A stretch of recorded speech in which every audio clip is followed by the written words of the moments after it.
y está representada en esta conductancia de punto 2 y esta susceptancia que es más J.4. El valor de punto 2 más J.4 es la misma impedancia en serie que tengo en este punto a 180 grados, pero aquí la estoy colocando en color verde. En color morado está el valor de la reactancia inductiva.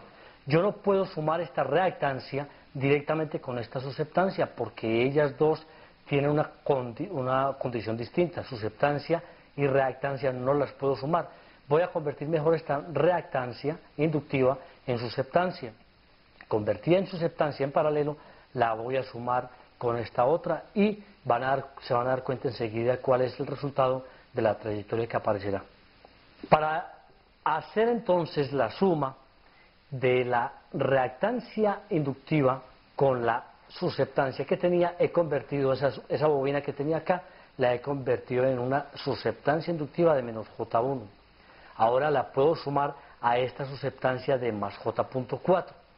Como la suma neta va a ser negativa, es equivalente a hacer un movimiento sobre el círculo de conductancia constante punto 2 desde donde terminé anteriormente. O sea, donde estaba la admitancia, cuyo valor de conductancia es punto 2, me muevo sobre el círculo de punto 2 hasta que encuentro el valor producto de la suma menos J1 más J.4, que es menos J.6. Este valor aquí está un poco perdido, punto 2 menos J.6, que es el valor de 4, ¿de acuerdo? Todo lo que he hecho es hacer que este circuito, hasta este momento, yo lo pueda convertir simplemente en sumas y restas.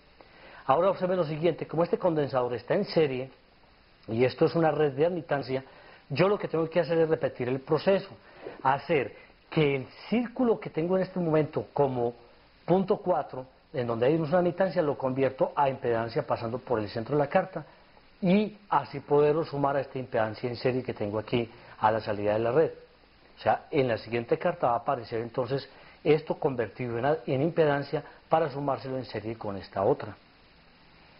Aquí repitamos un poco el proceso. Desde este punto fue donde partimos, llegamos hasta este punto donde es la impedancia en serie, lo hemos convertido en este punto a admitancia en paralelo, le hemos sumado esta susceptancia que era la bobina y ahora vamos a hacer el paso del 4 a 5, que es el que nos importa en este momento, pasar de admitancia a impedancia. Ese paso de admitancia a impedancia me da un valor de 1.5 en reactancia inductiva y 0.5 como resistencia en serie. Esta resistencia está sumada en serie a estos dos elementos que hay acá. Esta capacitancia y esta inductancia, sumándolas, se eliminan, lo que es equivalente a mantenerme sobre el círculo constante de 0.5 y eliminarlas es venirme por este círculo desde acá, hasta donde termina el valor de 0.5. Y eso es equivalente a haber hecho una transformación de este valor original a este otro valor final de 0.5. Cuando yo hago esa suma en serie es pasar del 0.5 al 0.6. Aquí está marcada la trayectoria y la impedancia de entrada, que es el que está aquí a la izquierda de la red, y la impedancia de salida, que era 50 ohmios. He pasado de un circuito resistivo a otro resistivo, pero observen que llegué hasta el eje real de la carta de Smith haciendo una cantidad de sumas y circuitos equivalentes, es decir, de pasar de paralelo, de serie a paralelo, de paralelo a serie, y sumar finalmente con un valor que existía de menos J1.5, una reactancia inductiva de más J1.5, para que pueda yo determinar que el valor de la impedancia de entrada también es resistivo.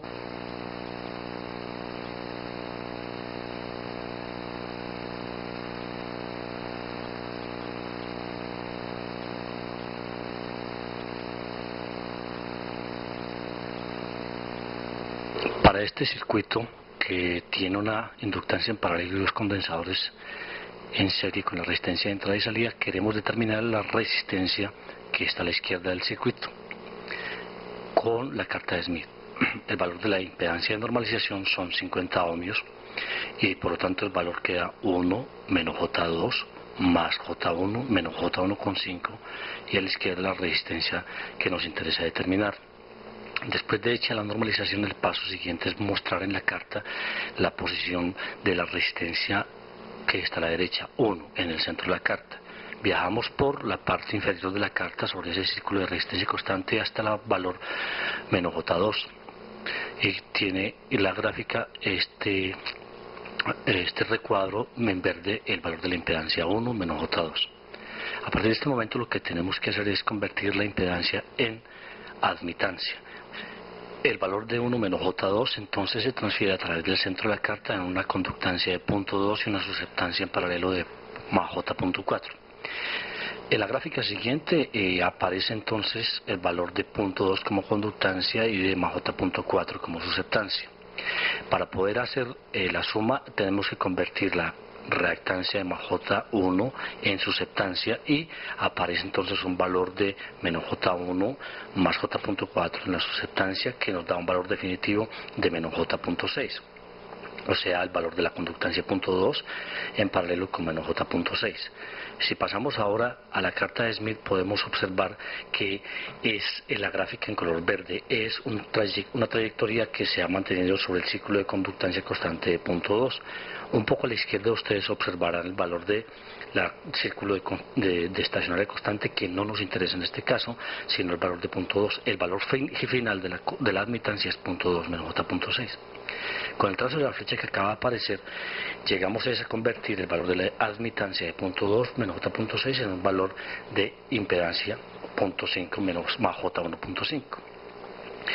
El valor definitivo de la impedancia entonces es 1.5 capacitivo, se elimina con 1.5 y nos queda solamente el valor de la resistencia, que multiplicado por la impedancia característica es 25 ohmios, o sea, el valor de R1 es 25 ohmios.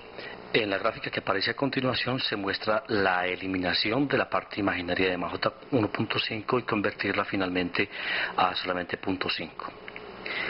Con esta presentación gráfica se observa toda la trayectoria desde el principio, desde el centro de la carta y vuelta de nuevo hasta el eje real. El siguiente problema nos muestra también otro circuito T cuya propuesta es resolverla con la carta de Smith. Se quiere determinar, como en el primer problema, la resistencia a la izquierda del circuito. El circuito T está compuesto por dos condensadores, uno de ellos en derivación de 50 ohmios, una reactancia inductiva de 100 ohmios en serie con la carga terminal de 50 ohmios. Para resolver el problema utilizamos como impedancia de normalización el valor de 50 ohmios. Dividimos entonces cada uno de estos valores por esa impedancia de normalización y obtenemos a la derecha 1 más J2, una capacitancia en derivación 1, una capacitancia en serie 1,5. Vamos a graficar primero lo que tenemos en el recuadro amarillo, 1 más J2. Aquí está la presentación de ese valor de 1 más J2 como carta de impedancia. Ahora vamos a pasar a la carta de admitancia en color verde hasta el otro extremo a través de la estacionaria y nos obtenemos un valor de 0.2 menos J.4. Hemos hecho la transferencia de impedancia a admitancia y lo que resta es mostrar gráficamente en el circuito el valor de la conductancia en paralelo con la susceptancia de menos J.4. Ese valor de la susceptancia menos J.4 está al lado del condensador, cuyo valor es menos J1 como reactancia, pero tenemos que convertirla en susceptancia para poder ser sumado directamente a la susceptancia de menos J.4. En la gráfica se ve esa trayectoria por el círculo de punto 2. Tenemos desde menos J.4 pasamos a más J.6, es la parte superior de la carta de Smith. Ahora lo que sigue es hacer una transferencia por el centro de la carta de Smith para convertir la admitancia de punto 2 más J.6 en un valor de impedancia, por ser un valor que estará en serie con la capacitancia de 1.5. Gráficamente se muestra el valor de la conductancia de punto 2 y las dos susceptancias de menos J.4 inicial y la nueva susceptancia de más J1 que está en paralelo. El sumar esas dos susceptancias nos da un valor entonces definitivo de susceptancia positiva de más J.6 en paralelo con la conductancia de punto 2. Por la línea roja que se muestra a través del centro de la carta de Smith se consigue encontrar el valor de la impedancia en ese punto. El valor de esa impedancia es 0.5 menos J1.5. Ahora podemos agregarla en serie, como nos lo muestra el circuito, a la capacitancia que teníamos originalmente. Y la capacitancia total es 1.5 menos 1.5 más 0.5, o sea, es una capacitancia de 3 en serie con una resistencia de 0.5. Removemos la normalización multiplicando por 50 ohmios y la impedancia de entrada es una impedancia puramente compleja.